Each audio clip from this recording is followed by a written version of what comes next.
Hello, everyone. Hello. Is this not loud enough? Too much of me? Okay. We're running a few minutes late. We're going to get started here tonight. Wanted to, let's go ahead and begin tonight thanking Rob and Joy Grass, our hosts here who have allowed us to assemble in front of the house in the court, and all the neighbors here on the court. Thank you very much for allowing residents to come and take over your street for the evening. I'll try to be louder. I'm John Davey. I'm a 26-year resident of the area. I'm in the Hills. I'm also the Vice President of the Bass Lake Action Committee. And the reason we're here tonight, obviously, is that residents have a lot of concerns about traffic, primarily the speeding and also the crashes we've had in the last few months. 5 crashes in 4 months here on Summer Drive. So as a community, we reached out to a lot of different people. We spoke with Supervisor John Hidahl, District 1 Supervisor. He arranged a meeting here on Summer Drive in March, if I'm remembering correctly. And that meeting was attended by CHP Officer Andrew Brown, who walked us through a lot of things and explained some of the nuances of what the Highway Patrol looks at. Highway Patrol obviously is responsible for traffic enforcement in our community. We're not a city. We don't have our own police force. The Sheriff's Department responds to all the crime. So following that meeting, Officer Brown made a determination that, hey, Summer Drive probably qualifies to have radar enforcement in terms of the speed limit.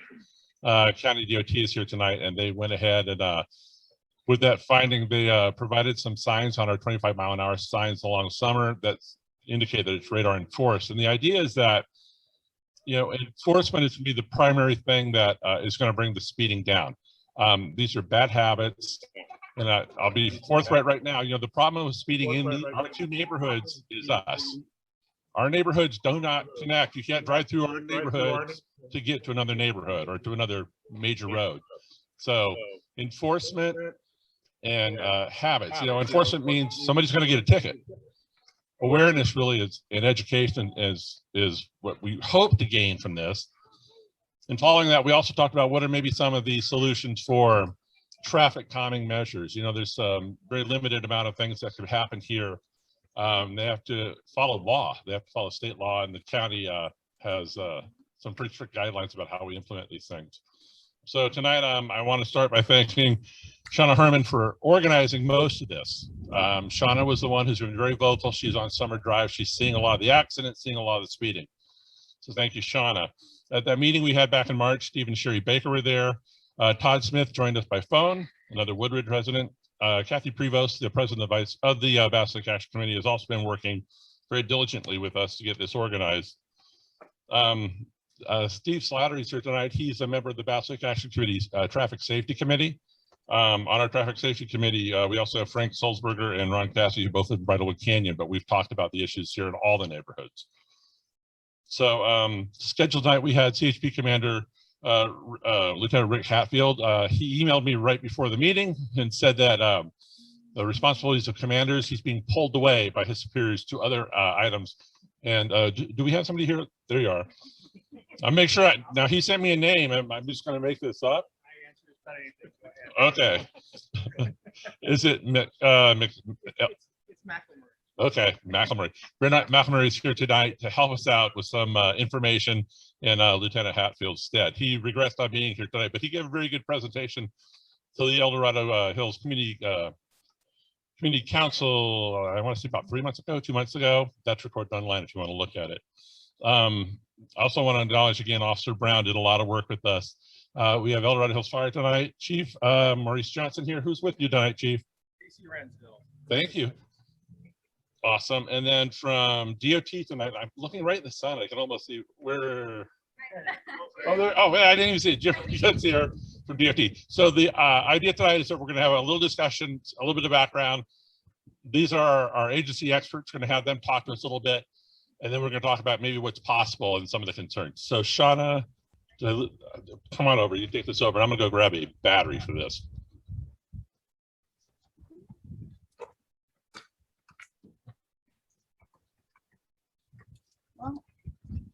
Thanks everybody for showing up. Wow, what a response. I'm just so happy that you guys are all feeling the same concern. And I wasn't preparing to speak, but I think the biggest concern that we have living right on Summer is there's no sidewalks, and you saw my 2 wild kids running around. And so there's been a couple times where I've been really stressed out just having them in the front yard. So when there was an accident across the street at the neighbor's house with the car that flipped, it kind of brought it to my attention that I need to carry the torch. Dale, I forget his last name, used to work on getting the speed wagon out here and slowing people down. You know, I took it upon myself to buy these please slow down signs, and it seems to be working. So, you know, I think we're all here for the same reason, just to make it safer for our kids and, you know, our pets and ourselves. So thanks for doing that. And I think I don't have the agenda, but but I think what we're going to do is open it up to everyone for some questions. And who should we start with? Well, Officer, you'll step up and explain some of the nuances of. Yeah, we prepare these questions for everybody. You want to go ahead? Okay, jump on in. But basically, so residents are aware of what has changed with the finding for enforcement, and then we'll ask you questions at the end. Sure. So why the determination, how it was made, and why it's legal. So, why it's legal For enforcement. for enforcement here? Oh, For this radar. is easy. In fact, Yeah, we can that's- do it there. So this road actually is a county maintained roadway. So we don't have the same problems we have in most of the communities where they have a gate and they're HOA, and private roadways. We have to get the county board of supervisors to come in and give us the permission to enforce roadway rules on those roads. But for this is a county roadway, so we're good. I've been speaking with Dale Brown here from the county, talking about what we can do. I know I've worked 3 of the crashes they're going to speak about personally on Summer Drive since I've been here at the department. So I know the circumstances in those crashes. It seems to me the way this thing's situated in certain areas, when the sun's going up or down, it's just right to blind you, and people don't slow down appropriately. Just so because those signs say 25, that doesn't mean you should do 25. That's a maximum speed. We talk about this a lot. Maximum speeds for that roadway. If you can't see a foot in front of you, what's the safe speed? It may be 0. You may need to stop until the sun does what it's going to do to get to where you're going. Realistically, drop down to below 5 miles an hour when you're going past those roads. So just so you have the ability to see in front of you, so you're not going to hit something or veer to the left or right and hit a parked car, which is what has happened on the occasions that I've worked. So, Daryl, do you want to speak about the road? Yeah, sure. Hello, everybody. I'm Daryl Brown, El Dorado County Department of Transportation Traffic Unit. This is Jim Honeycutt. He's a senior and he's one of my technicians. And so he's done a lot of work down here also. And then he and I work together. So you have a real interesting issue here. I haven't seen this in my 11 years.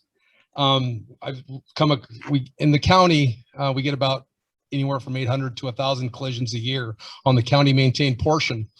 And this is really interesting data because when we have looked at what was going on, it's just interesting in that it's a hard one to solve. It's a lot of behavioral. So let me go over some.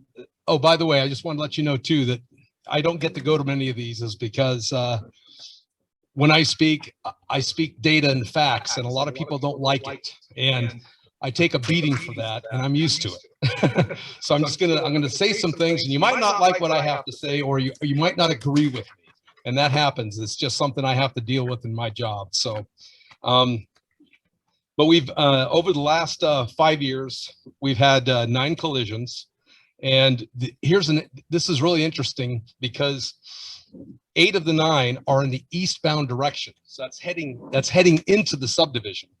Because at first, when we first took a couple calls, we thought it might be going downhill because we get a lot of downhill speeding. You know, people lose control going downhill. So that was kind of interesting when we, as some of these collisions progressed through the year, it was just interesting data. It's like, wow, eastbound. And then we went deeper into the data and we went into age distribution, and we found that 5 of the 9, so about 55-60% of the collisions are people under 21 years of old, 21 under 21 years of age.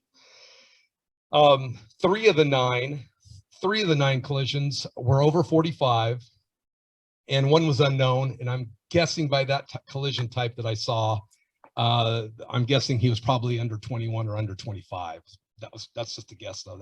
I don't have good data on that. That's all I got from the CHP 550 report.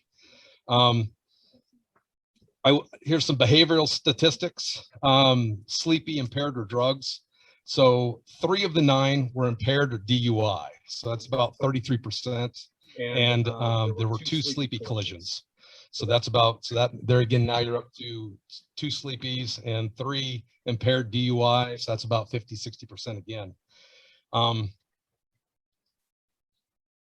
You had six of the 9 collisions happened in 2021. 2 of the 9 in 2019. There were 0 in 2020 that we have recorded. 0 in 2018, and then 1 in 2019. So kind of interesting. So what that tells me, looking at this, you have 1, and then the 10 years prior, we have 1 collision, 4 years of 0, 1 collision, 4 years of 0, and then we had 1 year collision, one collision in a year, 0, 2, 6, or was it 206? So when I see that kind of data, usually if it's something that has to do with the road because of a horizontal or a vertical curve, I usually see numbers of 0, 1, 0, 1, 0, 1, and then 2, and then the next year 3, and then the next year 4, and then I'm usually on it. We're out there looking. It's usually a curve or a crest vertical issue, you know, a crest vertical or a horizontal curve with a crest vertical. So then we look at warning signs. I have a bank of warning signs I can use for those kind of issues. Then we looked at locals versus non-locals, and 7 of the 9 collisions were people that live in the subdivision. So that's odd. That's because everybody says it's the other guy. I get that all the time. It's the other guy. It's those Bay Area folk in Tahoe. It's those guys. And then we look at the data, and sometimes CHP has some interesting data too like this. But in this case, 7 out of 9 are people that live here. Then we looked at night versus day, and we had 6 out of 9 were during the day, 3 out of 9 were dark. So it's mostly during the day, which makes sense with Brent's seeing 2 or 3 of the collisions with sun in your eyes.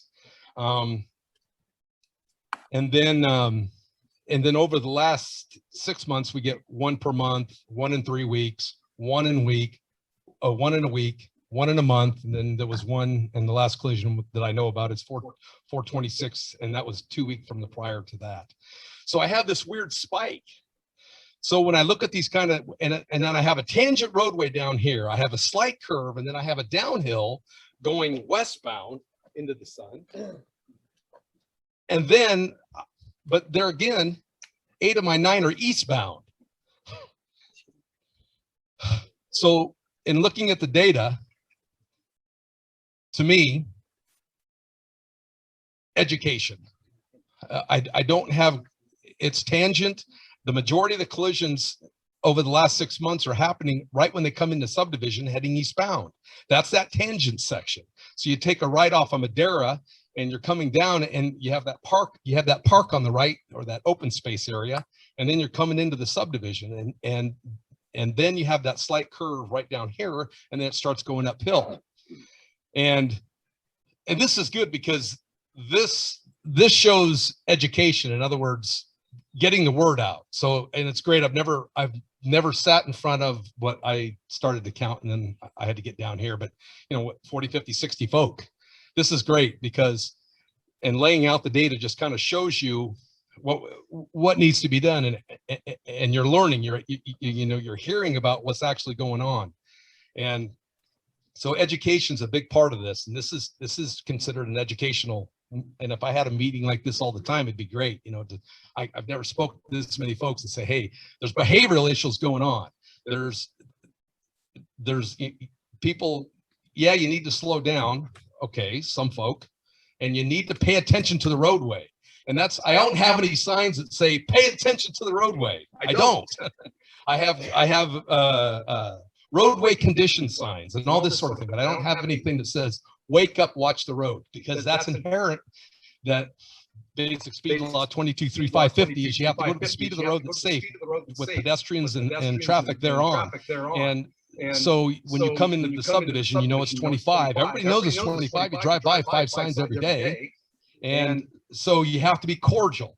Something else is behavioral about cars. When you're in a vehicle and you're going 30, 40 miles an hour, and you're on this road, you might feel safe. It's like, I can do 30 or 40. It's tangent down here, minor curve, little hill. No one's on the road. Okay, that's great. Do 30 or 40 miles an hour downtown Placerville. I get nervous over 20 with all the pedestrians. So when you're in a car, you're in a bubble. You're in this bubble. And you don't, and your relative speed is a lot less than what a pedestrian sees. So that's why sometimes people go fast on my road. Okay, all right. And you're a pedestrian and you're walking on the side of the road. Well, I can see that. And then I get the data. I send Jimmy out to do a spot survey, and I get the 85th percentile as a speed limit on a certain roadway. And I'm like, okay, well, okay. So let me talk a little bit about speed. So Jimmy did I had Jim come down. When was this, Jimmy? I guess it was 311. So this is after the first couple, 3 or 4 collisions. I'm like, what the heck's going on down there? I said, and everybody's talking about speed. I go, okay, well, okay, let's shoot some cars.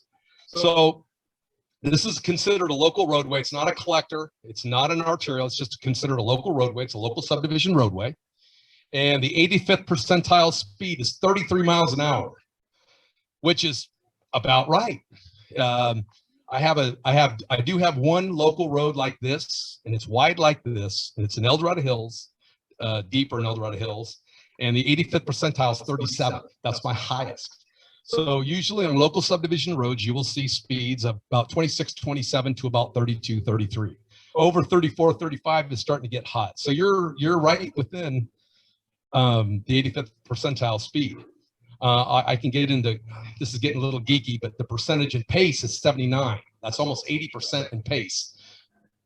All I want to say there is that's a good pace number. It's over 65, 70%. So all of those people are going the same speed. They all see the same thing as everybody else does. That's good. If you have a low pace, you have a goofy curve and things aren't going right. So from what I see as to speeds, that's okay. Now, but a lot of you are saying, what's the 85th percentile?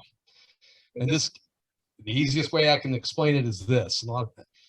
If you sample 100 cars on a roadway and we're shooting speeds in an unmarked traffic unit vehicle, if you shoot 100 vehicles, 85% are going at the speed limit at that 85th percentile or slower. 15%, so 15 vehicles are going faster than the 85th percentile. And that's where you set the speed limit. So right now you have a road that's set to a prima facie 25 miles an hour residential district, which is perfect. People would die for that speed limit. They would die for it. But you're going to always see, everybody always sees that 15% that are driving too fast. They never see the 85% that are driving safely and prudently. So sometimes that's something that Jimmy and I and Brent have to deal with a lot. And it's hard to explain, but I had to explain that 85th percentile speed just so you know how it's calculated. So who sets the speed on the road? In this case, you have a prima facie residential district, which is perfect. It meets a certain criteria, so you can have it. It's a local roadway. It's a subdivision roadway. It's not a collector. It's not an arterial. So that's the lowest speed you can get on a roadway that you can have that's legal.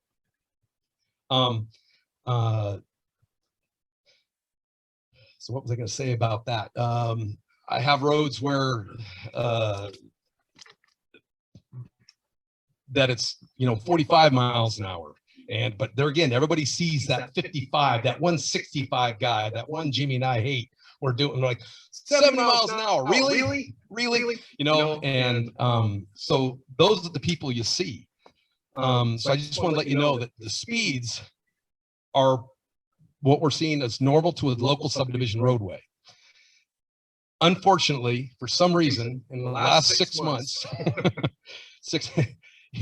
we've had what, eight out of 9 vehicles, or I should say at least 6 or 7 this year, have gone off the roadway due to behavioral. In other words, they're not paying attention to the roadway. Brent was explaining, 2 had sun in their eyes. Someone turned on an air conditioner or turned on a heater, and their car frosted up the window, and they couldn't see, and they hit a parked car.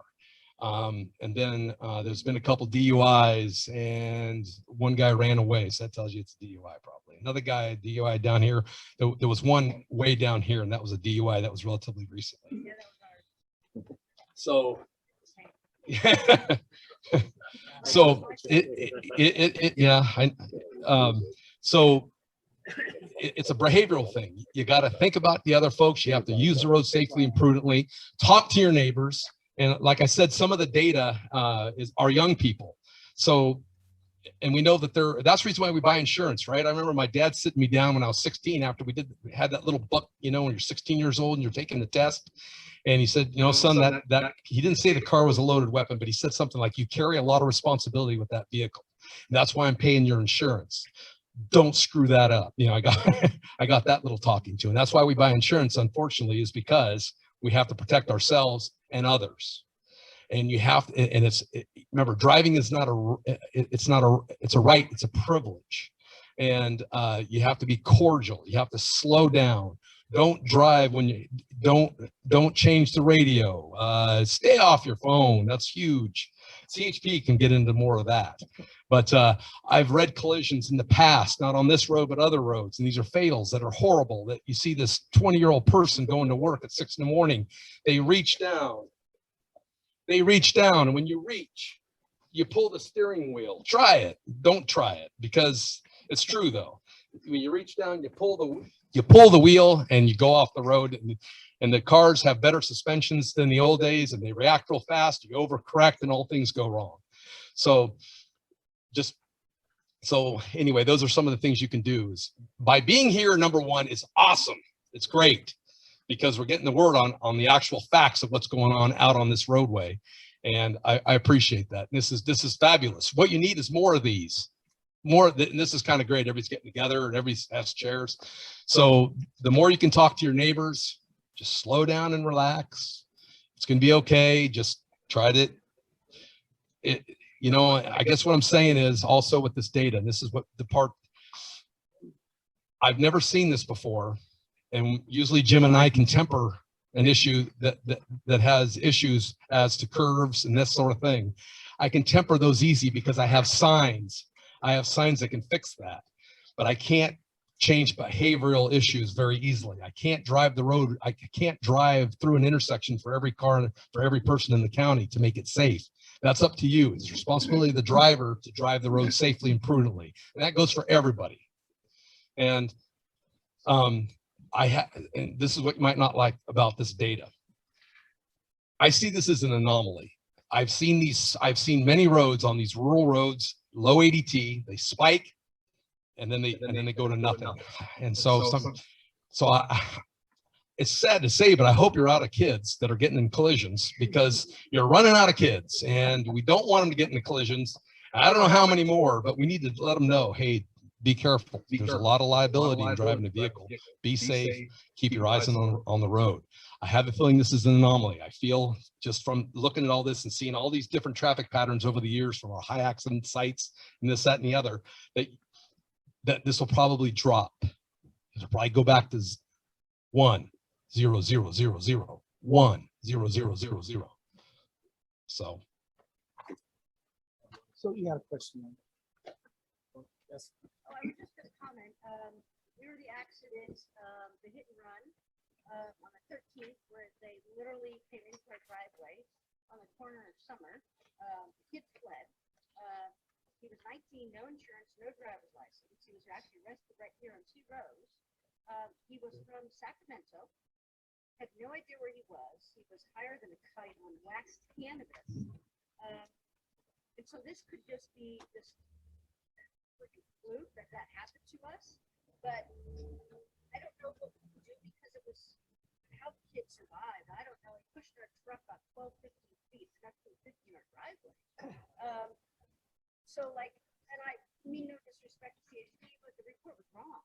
I mean, the directions of the car were labeled wrong. I mean, there was things that were totally accurate. And this was, I'm still dealing with this. We have good insurance, but you know, I don't think the speed limit necessarily would have stopped that kid. I don't know, but So you say the directions were wrong, okay? And I didn't have anything to do with that report, by the way.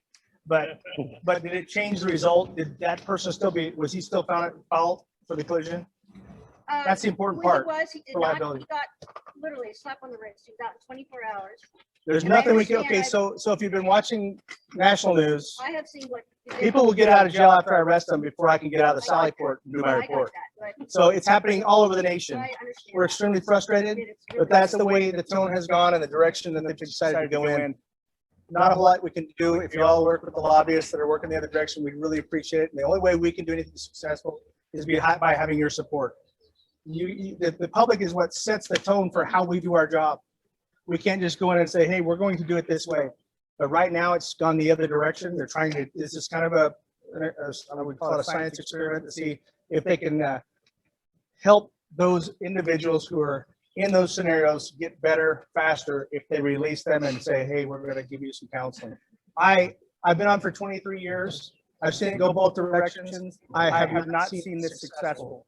But I will say that we're out there doing the job as best we can with the limited resources that we have, as you know, even though the state of California hasn't talked about defunding anybody. Thank the Lord, but we still are way under what we should be for the population of the state of California in order to do the job successfully. We'd love to have twice as many people as we do. And I'm sure the county will say the same thing, and Placerville PD would tell you the same thing. The fire departments will tell you the same thing, that we just haven't been increased because due to funding. So we're doing what we can. Again, if there's a problem with that report that you see that's totally inaccurate, it made something change in the result of that report, as in something you did, was that for you, put you partially at fault?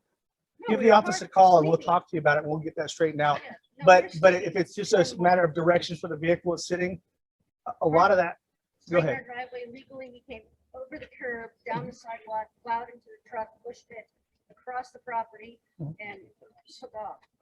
But the report was taken and it was all documented to indicate that party did hit your vehicle, It correct? did, and he didn't get it hit and run, which I learned because it was not in the presence of an officer, because it's a misdemeanor. Well, and I'll tell you this, and dealing with the other part of it, which is going through with the district attorney and the courts, it's a high burden of proof on the officer in the state to get those convictions. I've not seen many hit and run convictions actually stick.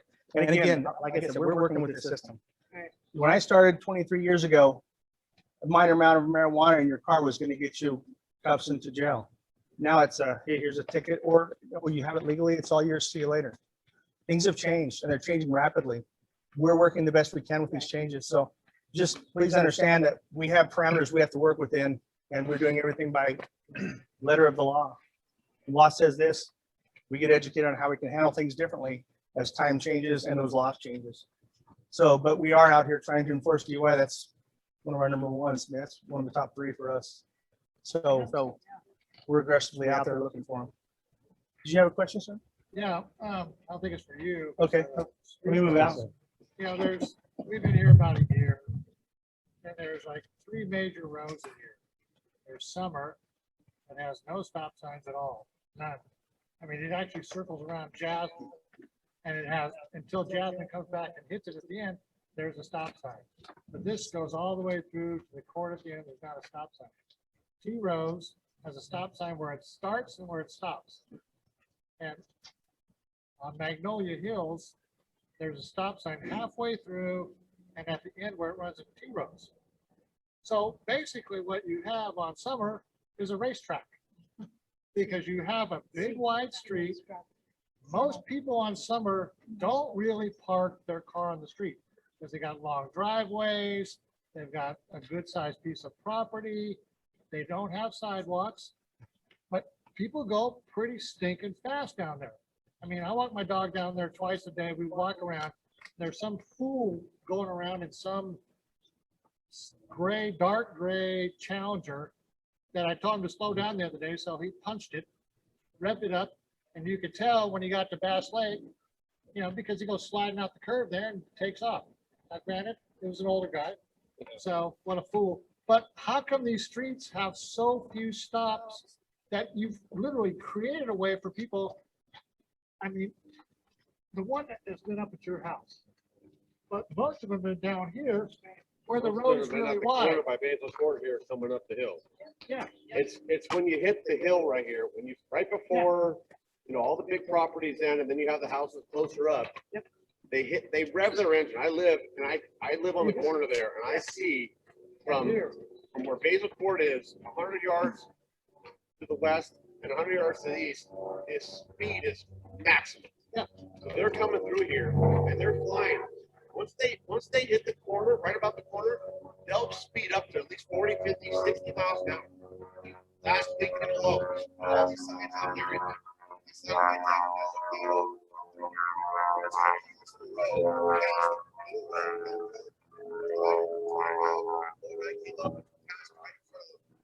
Line curve right at Basil Court. Same thing, not 2 cars later, 1 car later. Same guy was coming, another guy was coming up, right around him, right in front of me, straight up. I've tried to turn left into Basil Court and have people go on my left side because I've been slowing down. Yep. What we're here, I believe that a lot of us are here for is to add stop signs. And I want to find out the education tonight on why stop signs aren't being applied. That could be due to the fire department, could be with many things that we don't know. But I think the stop sign, just like this gentleman here does, would help alleviate the raceway up this hill and down the hill. And the going eastbound, 3 of those had sun in their eyes. Yes, they were young kids, but westbound as well. They are flying down that street. I'm telling you, we've had many people come with close hits coming out of Basil Court and around the corner. And speaking of the young kids, lately, I'll tell you about 80% of my crashes are provisional licenses. That's been in the last 3 months. Somewhere through the process of going through COVID, not having the education system work the way it used to, and held behind the wheel, and the hands-on stuff you did. We're failing these kids. I don't know why. I'm assuming it's because we shut down for a year, and we haven't been able to be in those classrooms and helping. We have a Start Smart program for teenagers. We love for them to get online. It's a Zoom class now. It's much more effective when we have it in person. And a lot of kids haven't been doing in-person stuff for how long now? And I think that's part of it. I really do. I agree. And I've been, like I said, I've been doing this for 23 years. I've been involved in that program ever since. And it's a big thing for me. I have 5 daughters, successfully going and driving. I have 8 grandkids now. I said, that's enough. That's enough. And I'll say this. I had one daughter that got into a collision. And I thought, okay, what happened? And well, she calls me frantically crying. And I said, what's wrong, Brooke? What's wrong? She said, I killed Brian. I said, what? I forgot that when she got her car, the registration from the last owner was in the glove box. His name was Brian. So the car's name became Brian. She killed Brian. I said, what happened? She said, well, Dad, I was driving along and a bee was in the car. And you know how I'm allergic to bees. I started swatting at the bee and I hit the curb and ran into a house. So I am having the same thing happen here. We get it. With my daughter. We're concerned about the speed and just the drag race mentality in this neighborhood. So most of the drag Everybody here racing, is I'll say dragging this, the most speed of the drag racing is going to be somebody from here. I had it in my neighborhood. Yeah, of course. I had it in my neighborhood, tried to work my neighborhood. You know what worked? When I was out there just walking out my plain clothes and caught the kid and said, hey, you know what? You need to cool it. That's got to stop. So it's a lot of policing on your own. You guys are much more successful in a neighborhood than I can be because we can't be here all the time. As you know, when we get to 1179, which is an accident with somebody being injured, we're rolling to that and we're there for hours. And there's roughly, I would say generally, there's about 5 of us working the entire western part of the county from Twin Bridges down to El Dorado Hills, and from Cool and Georgetown all the way down to 5. You got it. Wow. You got it. That's the highway patrol. We're very reactive a lot of times, but if you go down to the state capitol there and tell the governor that we need another 100 or 200 or 300 officers, I'd be more than happy to let you do that. And I'd be really, really proud of you. I'll be taking you to lunch. If you're gonna have a question, could you come over to this microphone so everybody can hear? We got a speaker for it. So that being said, like I said, we're very limited. The county county is really is aggressive too. We work hand in hand with the El Dorado County Sheriff. County. There are not enough of us, and that's statewide. That's So statewide. consider this, So we have 37 consider this, people out we of have this office 37 working as people out of this officers. office working as officers. Placerville or the For Placerville Placerville area, which is a or the large part of Placerville this area, county. which is a large North part of Sac this county. has got a little over 60 has got a little right over now. 60 right now. So you're talking So you're talking about about population differences and how many people work in that road compared to here. They deal with a lot more than we do, and they only have twice as many people as we do. They're supposed to have over 100, but numbers are down. It's really difficult. Through the pandemic, we haven't been able to hire, and we've only graduated one class of about 8 kids. Oh, 80 cadets, my bad. Call them kids, I'm getting too old. You know, but I think it's more the speed. I don't think it's you guys being around as much. I think they know you're not around. I think they know the sheriffs are around, but it's the young kids coming here just flying. And I think there has to be something as a stop sign, but I want to hear from somebody that says why we can't have a stop sign or why we could have a stop sign. That's what I want. You want Chief to Can speak real can quick we about do the a traffic? study at the bottom of the hill? Oh, okay. Chief, you want to jump in? Yeah, I'll remember that. I got you. He's coming back. Wow, good evening. What a great turnout. My name is Mo Johnson. I am your fire chief. It's truly my honor, my pleasure to come talk to you tonight. Thank you. Thank you. Thank you. You know, this is a very difficult topic. And so I think what I'll do is I'll give you the fire department perspective, but first I'll just share a personal story with you because I think it's very relevant. So being a resident here in El Dorado Hills for the last 17 years over in Toronto, we recently moved out to rescue, but 17 years out in Toronto, we experienced the exact same things that you all are talking about. I just met with Toronto HOA just the other day, still having those exact same problems. And so part of that was a while back thinking, well, what's the issue? Who are the speeders? You know, I remember looking on Nextdoor, and on Nextdoor, there's a red Honda Civic speeding, shiny red Honda Civic. Well, I bought a red Honda Civic for my boy for a reason. And guess what? It was him. So those types of conversations work really, really good. After the second time I got that call, I got him what was called a hum device from Verizon, goes in the ODP port on the car. And I can tell anytime it goes over a certain speed limit, he gets a text message, slow down, a call, slow down, knock it off. And so it's easy to say it's somebody else. But I can also tell you that there's been multiple, and I won't just say teenagers, because I'll tell you the other part too, but I've absolutely followed them where they're going and rolled the window down. Hey, slow down. There's kids in the neighborhood, slow down. That's been relatively effective. The other part I will tell you is I thought it was just our teenagers, right? It wasn't. And so literally watching somebody roll through the stop signs, right? You're all talking about stop signs.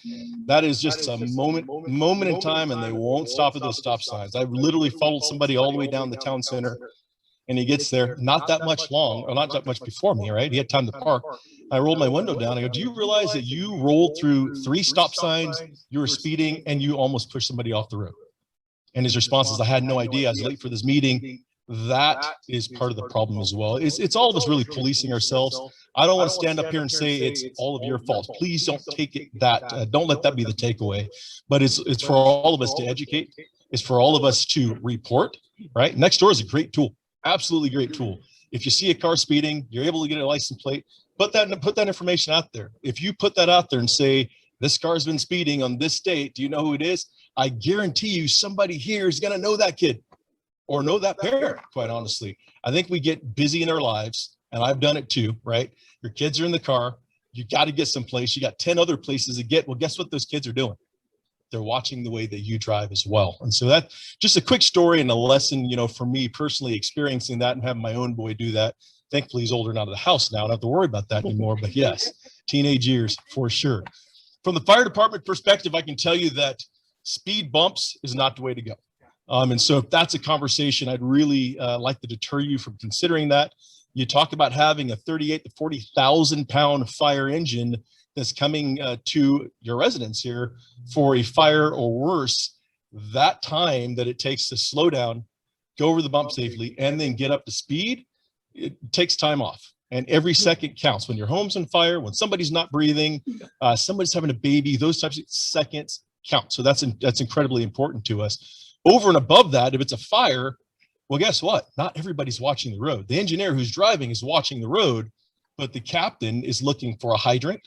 He's looking for the address. He's looking for the closest way to get in there. He's looking for everything else around there. They can't pay attention to, is there a bump coming? That engineer is trying to keep everything on the road. They're watching for kids to come out when a siren is coming. They're watching for neighbors coming out when they hear a siren coming down the road. So they're looking for all of those things in addition to where's the fire hydrant. So those are the types of things that we're thinking about going down the road. Okay. So the the speed bumps, I can tell you, has not been a great tool. And that's just anecdotally, I can tell you that, and listening to other groups have tried that, because guess what? Everybody remembers where that speed bump is. They go 90 miles an hour to that speed bump, slow down, go over the bump, and then 90 miles an hour right after that. And then the poor person who's got that bump in front of their house, guess what you get to hear all the time, right? With respect to stop signs are, I don't want anybody to think the stop signs are going to cure all. They're not. Will they deter and slow down? I think yes, for a time, but then people get used to that again. And then they start to what we call a California stop. If stop at all, I've seen that before too, where people just blow right through those stop signs. The fire department's not opposed to stop signs, and I think we'd absolutely support that. But anytime you're talking about altering the road where it slows down our response, that is a concern for us. Stop signs, again, the fire department, we're going to have our sirens on, our lights on, and those kinds of things, and we'll clear the intersection as appropriately to get to where we need to go. But I think that what I'd like you to take from this is that it is all of us. There are going to be folks that are outside of our area that are coming in. Absolutely. It was the same thing next door in Serrano. But by and large, what I have found and what I've seen by following some of our kids and saying, hey, knock it off. I know your parents. That has been successful for sure. I can also tell you, just they're anecdotally, again, what I've noticed, we are trained, we're humans, right? We are trained to find the outliers. And so when you see a car going over the speed limit, that's going to catch your attention. But what about the thousands of other cars that have been going the speed limit? Those just kind of blend in. They're just kind of the background, right? So I'm not trying to diminish your concern at all. I want us all to be advocates. I want us all to be talking together, and how can we work together, the fire department and DOT and law enforcement, the HOA, all the citizens, how can we work together to come up with a solution? I can tell you that El Dorado Hills Fire Department, we will be at the table for you. I'll take any questions you might have. Real quick, Chief, could you address the traffic calming standard the department implement, or the standard that you guys issued, sort of the incremental yes, role? Absolutely. And I brought my technical expert with me. Casey Ransdell is our prevention specialist, and she can certainly talk to the standard. My name is Walter. I live in the neighborhood for 40 years. I'm also a member of Fast Lake. I'm also a member of the Fast Lake Action Committee. Everybody see those. Walter, in front of the microphone. There's almost 10 of them. But I work in my front yard almost every day. It's my hobby. And I see them speed by 30, 40 miles an hour. So I respect this, but does anybody else? It's not just people which live in the neighborhood. It's also the truck drivers, it's the UPS, and all the others. I see young people and I show them slow down and they show me the finger. That really pisses me off. It really pisses me off, But for a while I think I don't care anymore. But then they win. So it takes all of us to do this together. Like this fireman, he said he doesn't like speed bumps. I've been to rich areas where they have speed bumps. If they can do it, I'm all for it too. And like I said, I've been 20 years training kids from here. I got put straight. And we used to go for a walk. I called this where the curb is, the sidewalk, when the kids were small. Now they're teenagers. Now they're riding their bike, but I'm still scared. What can we do? Not just for us, but for our kids and grandkids. The other thing is, I've been to many, many meetings, and that's okay for a week. But after 2 weeks or a month, nobody remembers what was said, and we're into the same old thing. Thank you.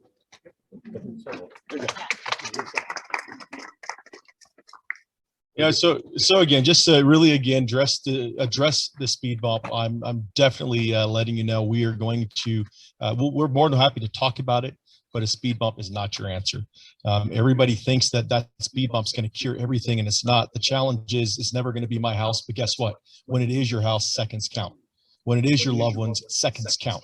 And so speed bumps do nothing but slow us down in getting there.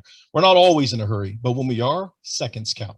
And we'll talk about the standard. Yeah, absolutely. Hi, everybody. Casey Ransdell, Fire Prevention Specialist with El Dorado Hills Fire. Thank you for having us here tonight. I think it's really important for us to be part of this conversation and help you guys in whatever ways we can. Yeah, of course. How does that sound? Is that a lot easier? All right, great, guys. So I think the question was in regards to the standard itself and how that applies. So yes, I'm the nerd in the fire department, and I look at code all the time, and that's my job, is to help implement that, as well as educate everybody on how that is utilized and how we, perform that and utilize it onto plan reviews and subdivisions like this. As Chief was describing, the fire code does not allow for us to implement speed bumps. There's actually direct language that tells us not to. So that's the one thing that I would say with speed bumps, on top of the seconds count, that make it imperative for us to look at other options. And I think that's important where we can lean on our standard here that we have. So I would like to say that the scope of the standard is specific to private roadways, and that's not really what we're looking at here. But I think we can look at this as maybe a guide, as alternate means and options and methods to maybe find a solution for you guys and have talking pieces for you guys. So I'm going to put a little shout out to our website. I have distributed a couple of these standards to Shauna and edhfire.com. We've got our standard on there, and it is standard B-005. So essentially we went through a traffic study ourselves and had a nexus study done by a separate company back in 2017, roughly, is when the standard went into effect. So it was prior to that, we had engineers come out and give us alternatives as to maybe options for private roadways. And I think maybe that's something we could explore for you guys. And I would urge you as a community and as neighbors to look into that standard. There's a couple different tiers there. So there's tier 1, tier 2, and tier 3. Tier 3 has to go through a certain mechanism of studies and implementations to be able to look at those options. But I think tier 1 and tier 2 may be other options for you guys to look into that aren't necessarily speed bumps or stop signs. We've got radar trailers. So we've mentioned there's speed limit signs throughout the neighborhood, but there isn't something that's tracking you and telling you, hey, slow down. You're going 30 and a 25 or what have you, or it sounds like way more sensitive speeds from everything I'm hearing from you guys. I would just urge everybody to take a look at this, maybe come with a consensus as to another option, alternatives that could also be applied and maybe worthy for you guys. So that's what I've got from the technical side. Is there any questions that I can answer for y'all? Yes, sir. This is just a general question. Yeah. I think what you're hearing is that the community's concerned about the 15%, right? They're the ones that are causing the problems. Don't pray to right? 20% of the problems are caused by, 80% of the problems are caused by 20% of the people. Let's say 50. What I'm hearing is that there's really nothing that we can do short of addressing it ourselves, which I think many of us have tried. Slow down when you see somebody screaming up the hill up here. I walk the neighborhood just like every day, along with many others. And they ignore you. We don't want wearing uniforms. You can't track them when you're walking. Sure. And quite frankly, there's a risk factor involved. Everybody nowadays is packing a gun. You don't know who's going to shoot at you for saying, hey, slow down, no matter how bright you are. You're exactly right. I mean, I guess the only question I have is I can come up with two scenarios. I'm asking for any other thoughts, but one is, can we get some CHP? I understand you're spread very thin, but on some regular basis, can we get somebody parking up here on the entrance and doing clocks on incoming people and trying to winnow down that 15%? Or barring that, if you don't have enough resources, one other thing that we could do potentially, I don't know the legal ramifications, but CHP uses with your aircraft, right? If you have a known distance and you marked it, can we have cameras that can, or if people are walking by and video, you can record the distance and the speed or the time in which they're covering that distance. Right. Can we record them and then send them into the CHP so that you can then write them a warning or contact them out of the area and say, hey, we've got video of you speeding in this area and it is documented, and if we can prove it, you need to slow down. So what you're talking about is the fixed distance, the 2 markings, and then just using the stopwatch. That's the definition of a speed trap, which is illegal. You can't do it. Our radar units are not doing time versus distance. They're doing, we're reaching out to check the pavement to see what our vehicles are doing. And it's also reaching out with a radar signal back to us from a vehicle coming at us to give us closing rate of speed to reduce it. So yeah, the aircraft don't do that. They match the speed of the vehicle that they're traveling with. So there aren't stopwatches involved. They'll say that. I know they use stopwatches as well, but what you're giving me. So I had, let's see, from 2007 to 2013, I was at headquarters. I ran our statewide speed enforcement program. I bought all the equipment we use right now, LiDAR and radar both. We went to go meet with Caltrans and local officials to talk about the speed trap law and the 85th percentile, because there are people that wanted to do exactly what you're saying. We're talking about the city of Beverly Hills, the city of San Jose, want to do exactly what you're saying. It was not allowed. If you notice, Roseville doesn't even have their program anymore. They try to do the very same thing after they did intersection stuff. So your problem is not unique to here. I understand. And I feel like it's in my neighborhood as well. Like I was saying, I have the same problem. We have people burning out at intersections close to my house as well, which it's very frustrating. We get it. Most important part here is, like they were saying, you all are here tonight. So it's a lot of us taking care of our own communities, and you guys are here to do that. So our educational part of it. The 15%, odds are they're not here. That's right. The 7 Right. and the 7. But like, sir, you were speaking directly about a vehicle you've been seeing quite frequently doing what they're doing. I'm sorry, whoever it was. Did you get a plate on that vehicle? No. Can you describe the vehicle? Have you seen it multiple times? Yeah, The best thing you could do, and I've seen it done a lot. Dark gray Challenger. And I'll be honest, with the overnight traffic. And as I'm going up Jasmine Court, I can't remember that little street there before you get to Asylum, where all the detour people go through, including the heavy construction trucks.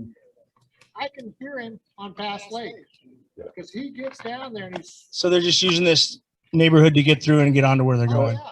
We're hoping that's going to be The only time I've seen temporary, somebody out correct? here, I saw a guy last week, and he was taking a picture of the 25-mile-per-hour speed limit signs that disappeared. And I joked with my wife, I said, somebody stole them. He said, yeah, people have been stealing them. You know, Another thing we've seen is that these kids use those electronic signs to see how fast they can go. well, So no, it sometimes speeds them up. There's a little sign that they put 4 sandbags on, it's about this high off the ground, it says 25.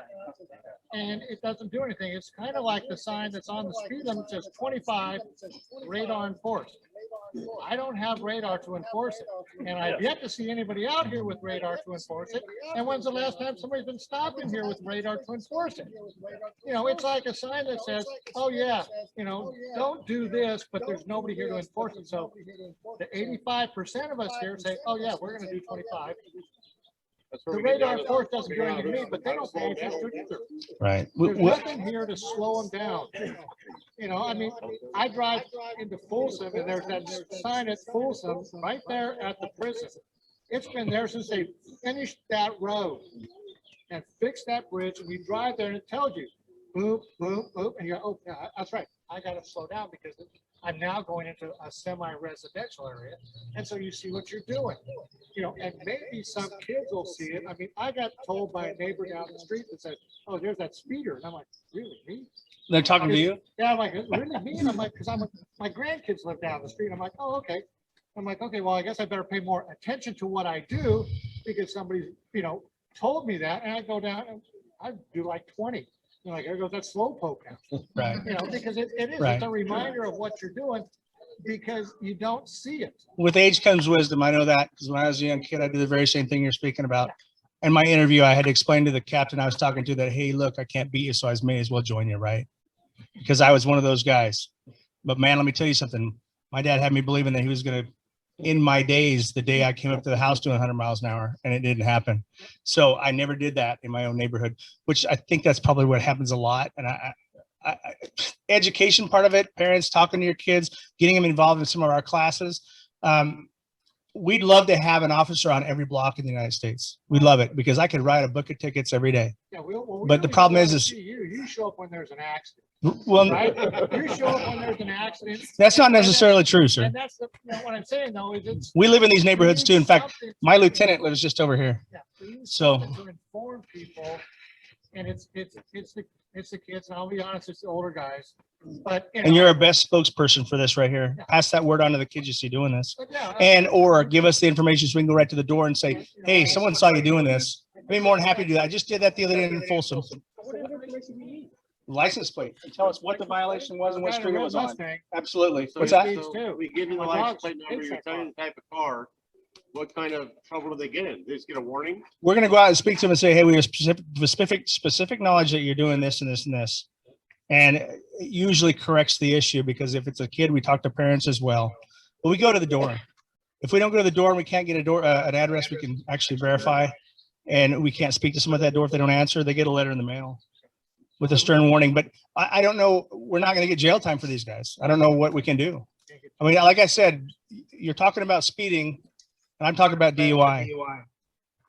For all of you, and hopefully the rest of America is as concerned as you are, maybe we'll get some of these laws changed when we get back to business as we did in the past. Because it was a lot stricter than it is today. So, and that's, to me, the whole police being in the area is gonna be tough for you guys, obviously. It is. And I'd love to promise you that I could have someone in your neighborhood every day, but I can't do that. Recognize you're not gonna be able to do that. But the solution, what's the solution? Are we gonna be able to put stop signs in? Are we not gonna be able to put stop signs? Are we just gonna have to deal with it till it goes That's a down question for to another one. 000 and then up to 2? And they're the ones that have to answer What that. are we gonna see out of this? Okay, so I have a question. Sure. It's been established that summer is a speedway. It's been mentioned by several people that the bottom of this hill is a problem. Can you do a study about for stop signs on summer, whether it's 1 or 2 or at the bottom of this hill? That's my first question. The second question is, will we ever get a sidewalk around the lake so we can walk to the market? Right.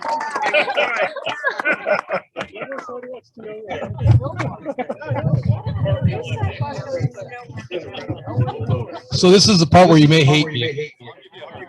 All right. Stop signs are to establish right away in a roadway. They come with warrants and they come with volume warrants and they come with collision warrants. The warrants are approximately on the main leg is 300 vehicles per hour for an 8-hour period. On the minor leg is 200 vehicles per hour for an 8-hour, same 8-hour period. And then with some minor reductions. So that means you're looking at ADTs, average daily traffic volumes of 8,000 vehicles versus 4,000 vehicles. Right now you have about 1,200 vehicles. I'm guessing 1,200 at the beginning, maybe 300 up here.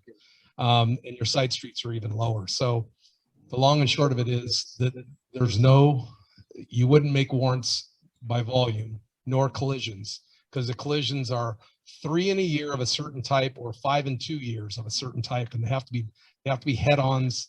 They have to be head-on. Maybe you can squeeze in broadsides, but it was pretty specific because it recently changed. So it used to be 5 in a year. Now it's 3 in a year, 5 in 2 years.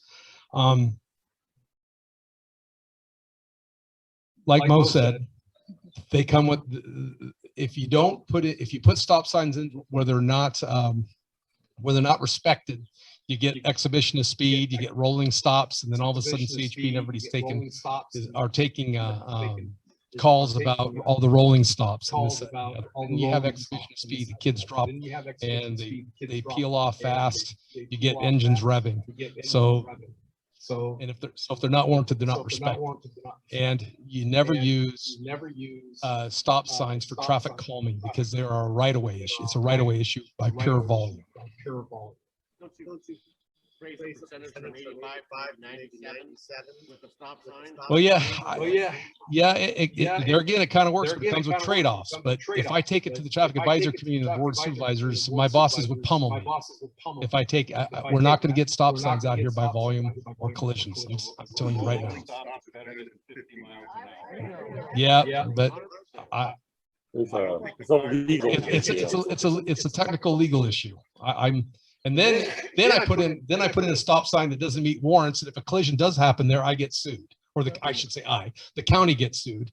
And it's a slippery slope, guys. I'm telling you, I've been through this a million times. With your numbers, how do we have any stop signs in this whole community? Well, okay, so so on the side streets going into the main, so you have a stop sign here and stop. So you have a minor control. You have a minor stop control.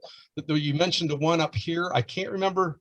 Jimmy, was there an engineering and traffic survey on that one up on? It was a sight distance issue. So you also have sight distance issues. So you can put in always stops if you have sight distance issues. So, and I haven't measured this, so I don't know. Magnolia Hill is in the middle of nowhere. Yeah, so sometimes the developer during a development projects, sometimes they put them in, and I have no control over that. That's done ahead of time, and then they're in.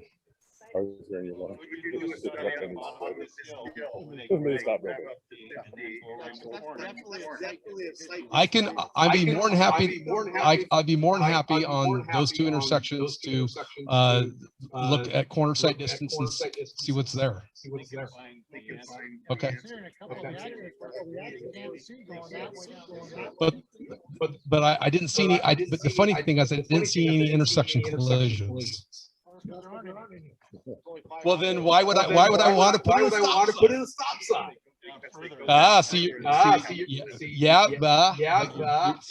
it's a slippery slope because now you're getting back into beyond. You know, I need intersection collisions. That's where they establish the speed. Yes, because their behavior is poor, no doubt. I mean, we all have established that. That's so simple. It's ridiculous. Excuse me.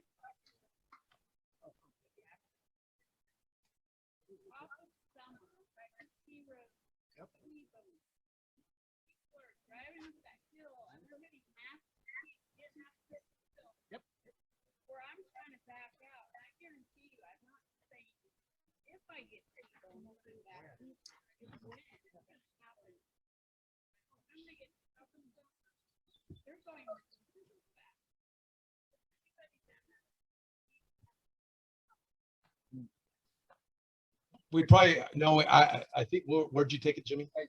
I took the speed shot down by Basil Court, which is close. Which is relatively close. So kind of at the bottom of the hill. That's the bottom. We try not to take a speed survey going into a turn or a crest vertical. That's where you get your best data. So is there an option like to do a double yellow all around the middle of the road on Summer? So yeah, so double yellow center line. Studies have shown. I'm just going to throw this out there, but studies have shown all speeds tend to go up to 1 to 3 miles an hour. I'm just letting you know that. It's kind of odd. So can it be done? Yes, but I don't see. So I guess my retort to that would be if I had collisions, head-ons, side swipes down the middle of the road, but we're having people just go off the road. So those are roadway departure type collisions, and they tend to be due to obviously. Oh, now there is one section, the curve right down here does have. We can look at that curve. I said, Jimmy, I'm okay to ball bank that. We could ball bank it, but you have a 25-mile-an-hour speed. Over here. The reason that they're getting up to at your house is because they're flying by my house to get up here. On the straight tangent portion, right? But instead of going 70 up here, they'll go 40. But you know, if you have a stop sign at the main issue area, they have to ramp back up to get up, and I don't think they're going to be going as fast as they would with that stop sign down below, and even the one right here too. You know. Move on. Go ahead and jump in. Yes. Hi. Hi. This is a follow-up question that started over there. All the accidents happen on Summer. Summer is taking as a highway instead of a in-road road. Can't we have a yellow painted in the middle to do not pass and a side line painted for cyclists and walking or jogging people. Because also they've been very close accidents regarding us walking in the street, cars taking the curve and not seeing ahead. So you're talking about double yellow center line with a edge line. Yes. A white edge line. Yeah. It could be, that could be considered. I'd have to talk to my bosses. I know you guys hate me for this, but I'll say it. The warrants for double yellow center line are collector roads over 4,000 ADT, and they're again, we're at 1,200. I'm not saying that can't happen. I'm just saying that we might, I can't promise you I could do it. I'm just telling you that because I have bosses and I have to go forward in this. So I'm just saying, and there again, speeds can go up and I don't have any head on, but that's a potential something we can look at. Thank you. Oh, you're next. You're next. You're next. On the freeway, before you have a place where, like over here at Hammer, before you get to Hammer on 99, you have a warning track, which causes your car to go. Oh yeah. So rumble strips are box dots. Right. So one of those kind of things, not a speed bump, no, not a speed bump. I'm wondering if that would. Who wants to listen to that? Whose house do I put that in front of? Exactly. Those are I use those. I use box dots, but in rural situations, mainly on higher speed roads over 40, 45 miles an hour.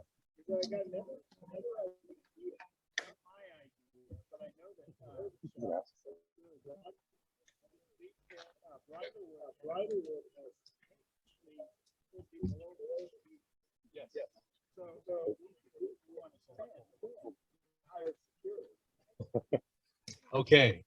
Yes, you can. Yes, if you had a, if you want, here's some Brent.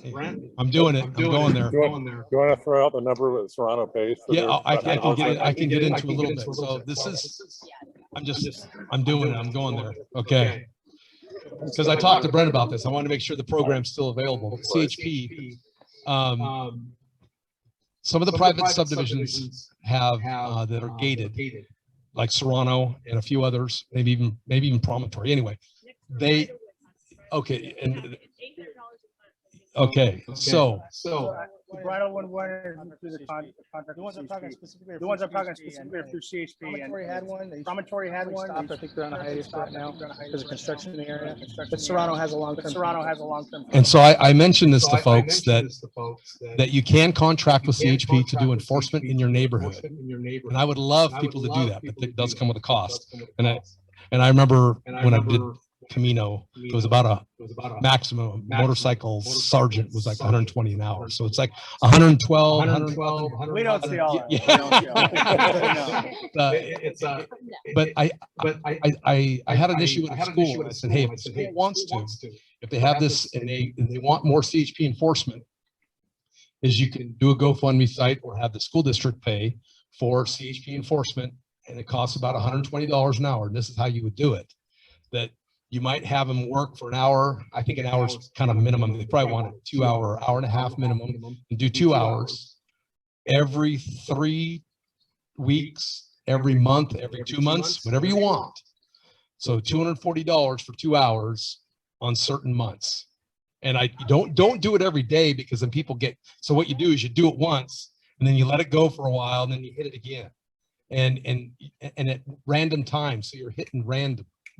There again, he also mentioned that I love the program. I use it all the time. Working with CHP is when I get people that have that one person in the neighborhood, that one charger, that one gray charger, get that license plate number and get it to CHP. I've had 2 successes down on China Garden and it was on Excelsior Road. The county portion of Excelsior Road, or actually Excelsior is ours. Anyway, success with that program in which they fired a letter to the person. It might take you time to see that charger and go 5, 6, 7, and then next time you write it down.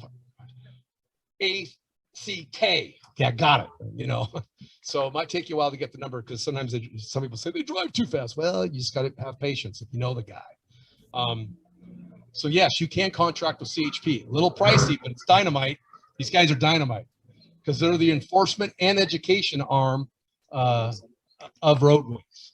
So I can't stress that enough. I will say this, though, the complaint we get is all of a sudden the people who hired us say, hey, I got a ticket last week. I'm not going to discriminate. I'm going to cite whoever's doing over the speed limit. So I'm going to write everybody who goes past me more than 10 miles an hour speed limit to get a ticket. That's what I'm there for your community. I just wanted to raise a hot spot that's kind of like Summer Drive is getting all the attention, but on T roads when you turn left on Purple Mine, it's like they drive through the fence there. In the last 6 months, it's crashed through the fence like 3 times. I witnessed 2 of them. And they mount the curve there. That's not actually has sidewalks, and people just drive over the curve there all the time. But on the other side of that fence, every single accident is stopped just 2 or 3 feet short of 500-gallon propane. It's just a matter of time. Like that corner is super dangerous. The left turn from T road onto Purple Martin. It's not got any attention here. Isn't in any of your statistics. But all you got to do is just go and look at the skid marks on the curb, off the curbs. Look at the new fencing, the old fencing. You just be like, this is a hot spot. So what you said in the last 3 weeks, so was that during the construction? Yeah, that's just local kids. So One time, I live my wife and we live in Alabama. We walking down the hall, teenager in the Jeep, flies around just cross the street over the family. But literally, I'm going to say, 500-gallon propane tank. That is just, it's literally like that's going to be the issue. It goes straight into the tank. Oh, well, yeah, we just looked at summer, right? But everything, just like that road, everything else we talked about as education is all good. CHP enforcement part of it, it's all good. But okay. Okay. Yeah, that's fair. So just let everybody know, CHP does a 550 report, and then usually it takes them usually about anywhere from 1 to 2 weeks, 3 weeks, and then the county gets all collisions, and then we put them into a database.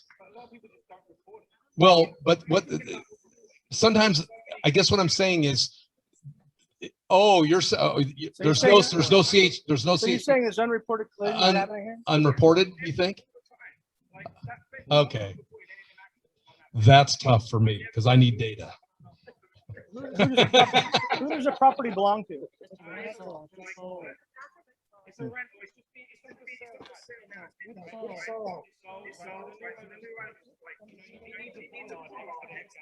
It's true. If you guys, when the accident happens, we get a call to it, we get a report. If we don't get a call to it, you're right. There are probably 3 times as many accidents get reported than what we take. So if we're concerned about certain areas, especially your community, pick up the phone, tell us, hey, there's a crash out here. Yeah. Yes. You got to call. That's so important. I need the data. There is no big brother here. And I don't have the ability to be everywhere all the time because who knows where I'll be. But as soon as I get a call, I'm responding. I'm responding code. I'll get here a heck of a lot faster than if I could just come over here and check it out. Okay. That's what I'm telling you guys. This right here is the heartbeat of this community. You guys are this community. You are who I'm working for, who we appreciate. You give us the authority to come into your neighborhood and help you. But we have to have the information first. I mean, we're hearing you here. And if you make the phone call through a dispatch, the dispatch is to the call. We don't, hey, well, we don't have time to do that, this or that. They say, hey, an accident happened here and we're on our way. No questions asked. That's one of the 5 of us working out here. We'll be here. Maybe even more. Like you were saying, it's not just summer.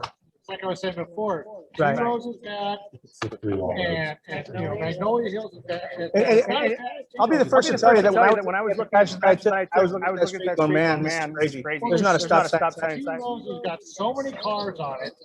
The county approved it to be built without any sidewalks at all. And so I walk with a group of people, and we're walking our dogs, and you've got to have your eyes and ears open, especially you get down to T roads where it takes the turn down there by the dead park zone. And what's in Those it? people What's in come it? down there and they just jam that corner. And it's like, whoa.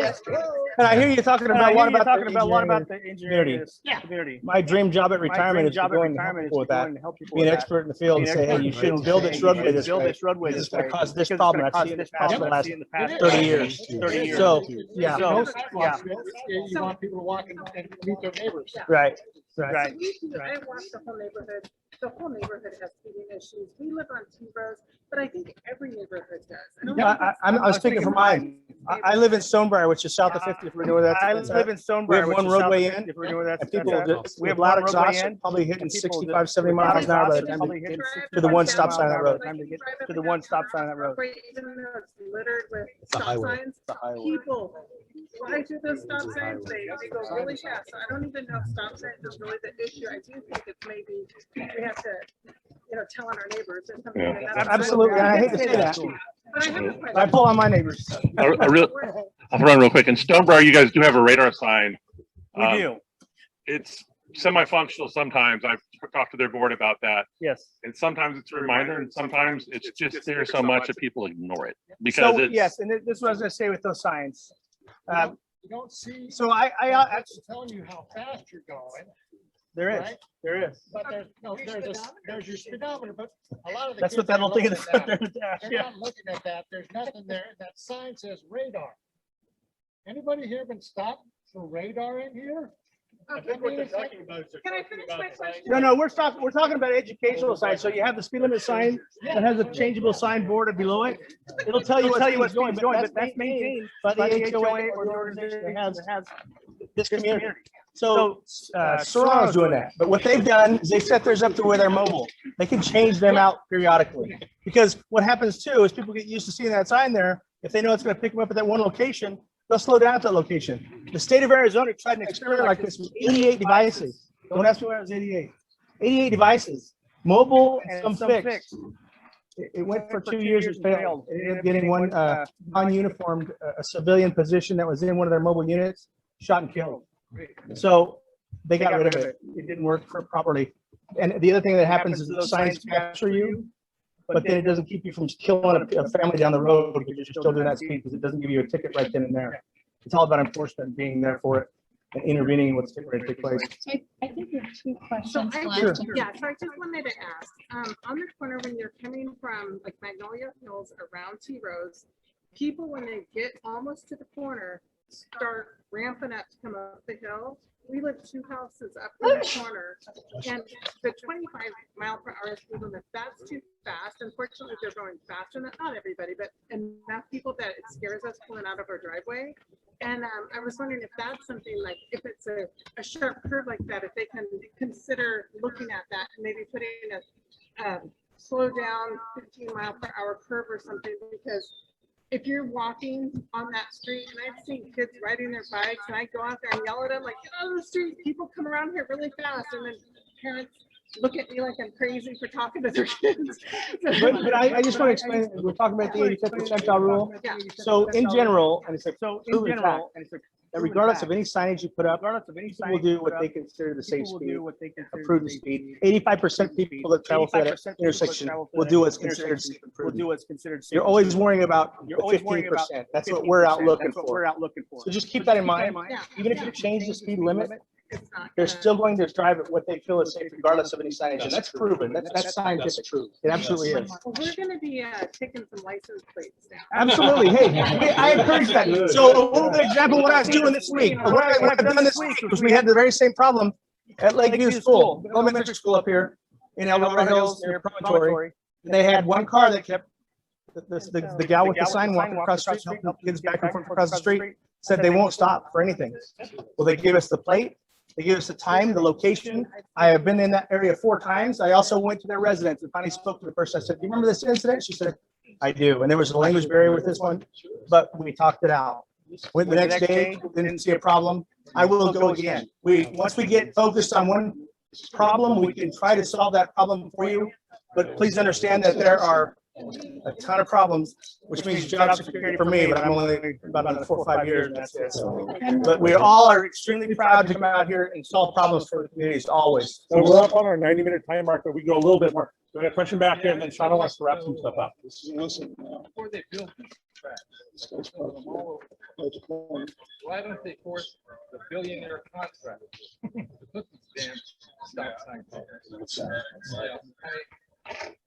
We got Why don't they do that?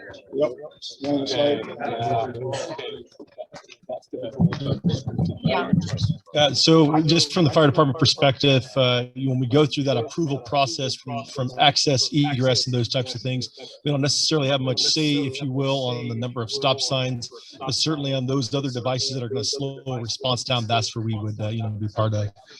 Right. Sure. I would just also say that we understand this is important to you, so it's important to us, and we're going to be part of the solution, whatever that solution is.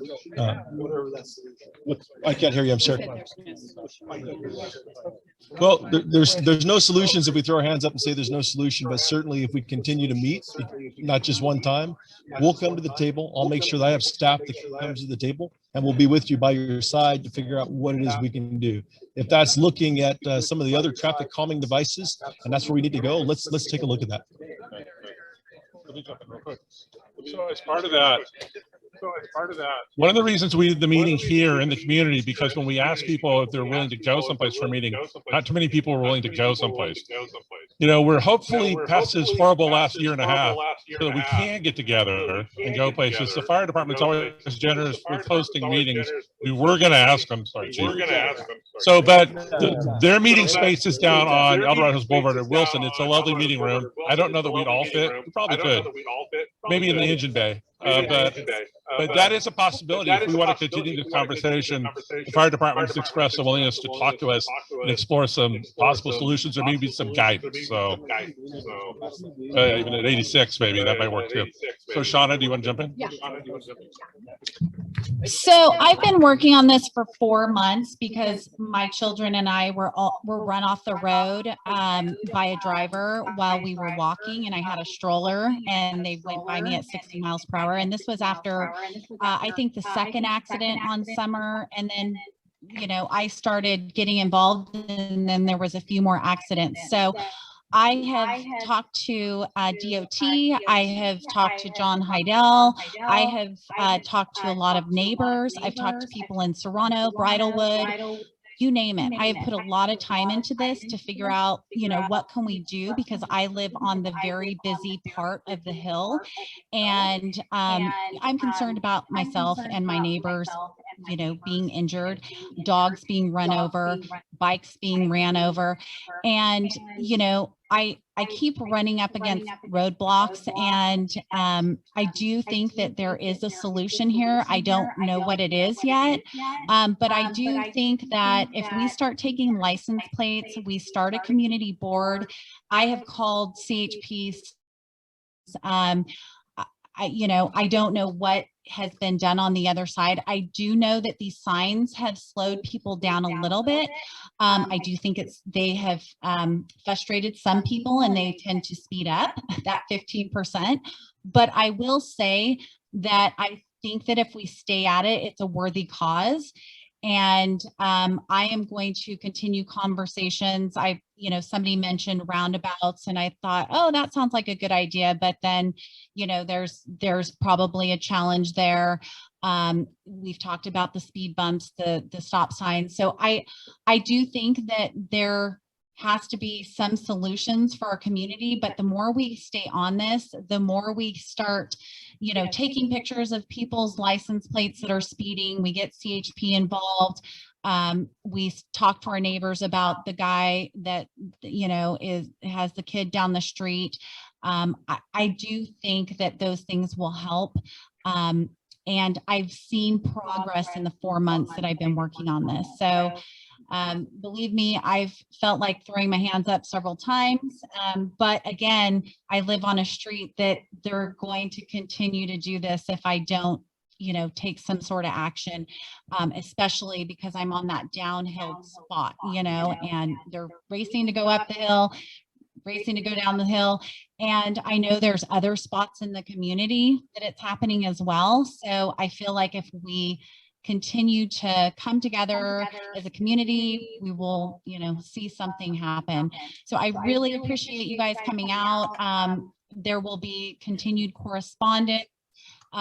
There's going to be some conversations. Casey and I are going to continue some conversations around some of the codes and the calming measures that they have recommendations for, and we'll see what we can do. But I think it's a worthy cause, and if you have a neighbor that couldn't make it, please be encouraged by this meeting. I think this was a huge success because so many people came out to be here. So thank you guys.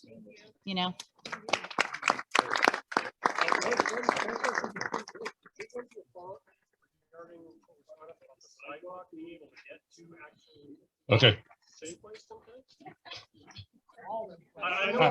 I wish I had a good answer for you. We've been working on that for years. I know the Supervisor Hidahl and our planning commissioner, John Bigna, and the director of the transportation department, when we had a problem with how J7 was being configured there, the overflow, the Bass Lake overflow, and we asked for no left turns route, and can we do stop signs? Can we do something? After that project was approved, the three of them were out walking the property trying to determine, can we get this in here? Because when you look at a map, when you look at schematics, until you go and walk it and measure it, they don't know. So there's some hope that maybe something can be done there. Bass Lake Road is a 4-lane road. It's probably not going to happen there. Well, we can ask them, but I'm going to tell you right now, these guys, everyone here tonight, they work for someone. So, and we elect someone. And that's probably where the solution lies. Do you know what the actual going to look like at Bass Lake and the new road coming through? It's going to be just a stop sign? It's supposed to be a three-way stop, is it not? Yeah, a three-way stop. No, it's a three-way stop. There's a possibility there'll be an entrance for the parking lot there for that side of the park when it's built. No, they've been talking about at Silver Springs because it's a natural intersection already. A lot of us are concerned about what that intersection impact is going to have on Madera people coming in and out. So then you got Bridlewood, then you got J7, and you got the other J6. So